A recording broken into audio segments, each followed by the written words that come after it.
Okay. Hi, everybody. My name is Kelsey Wicks. I'm coming to you today from Chicago, Illinois. Today is August the 20th, Sunday. And just wanted to let you know that I'm the black man who called for a national coalition against violent crime here probably a month or something like that ago. And I purposely called for this coalition against violent crime due to the uh, continuing too often and too long violent crime that's been going on across America, but particularly in African American communities and particularly in Chicago, Illinois. Of course, you all probably heard about the shooting that happened on the doorsteps of the church uh, last Sunday, as a matter of fact, the Friendship Baptist Church. I actually attended that protest march. But uh,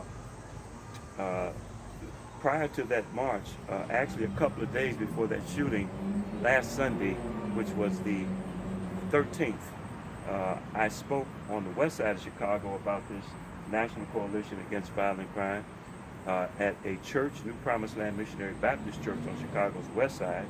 And after we were prayed in by Reverend Williams, I took the podium and I opened up my statements. My opening statements were that about 3 weeks ago now, a minister on the west side took me outside of his church on the west side of Chicago, took me outside and showed me a glass panel where a bullet had entered and where a black male had been killed in front of his church. And then the Friendship, 2 days later, the Friendship Church murders happened on the doorsteps of the church.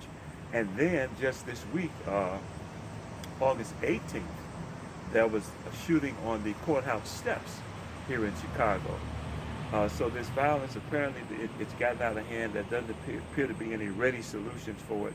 So we're going to have to voice our righteous indignation.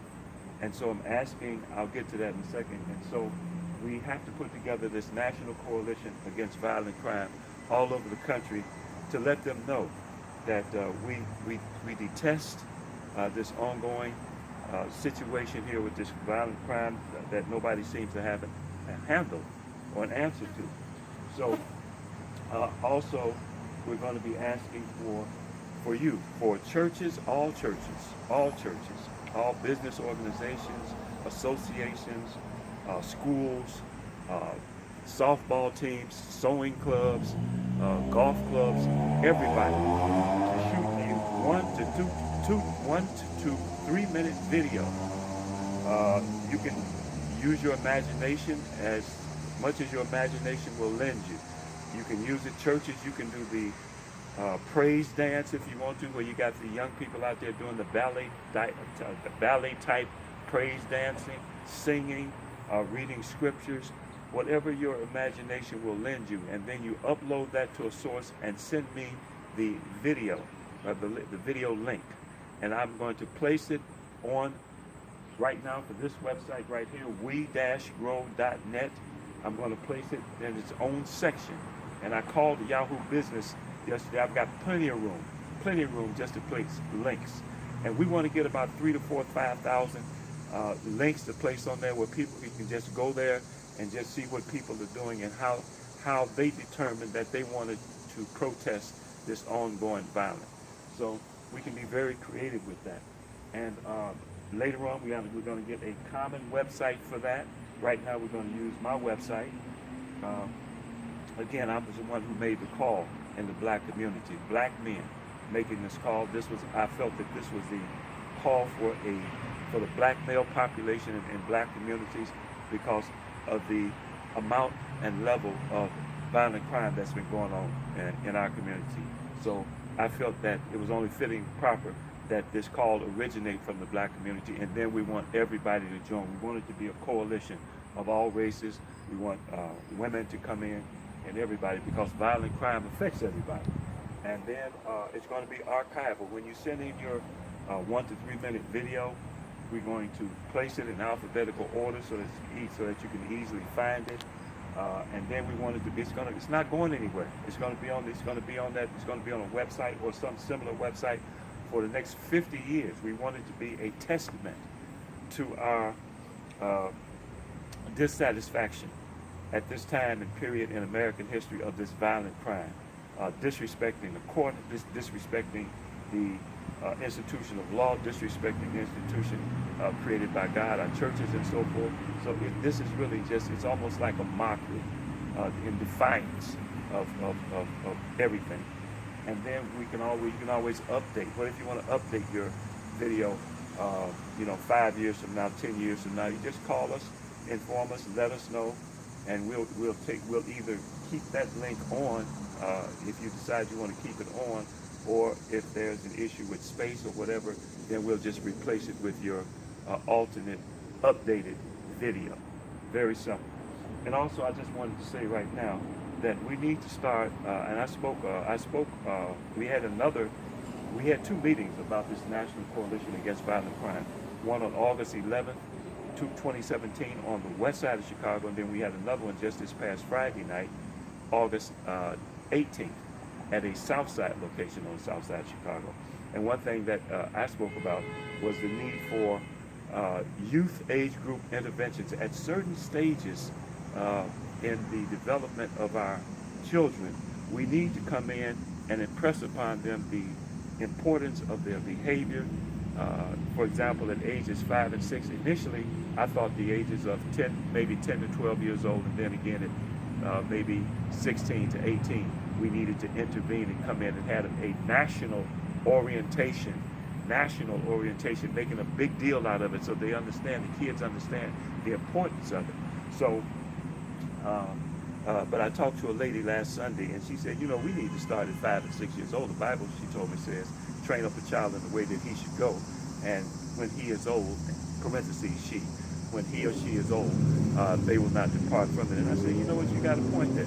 So at ages 5 and 6, we need to sit down and have something like a grown-up talk with our children. Again, at ages 10 and 12, then you express to them that, hey, listen, young lady, young man, put the basketball down for a second, put the phone down for a second. Your mom and I want to talk to you about a serious matter. You're responsible now. You're getting to the age now where you're getting into your teenage years. You need to become more aware of the responsibilities for your actions and for your behavior. Okay?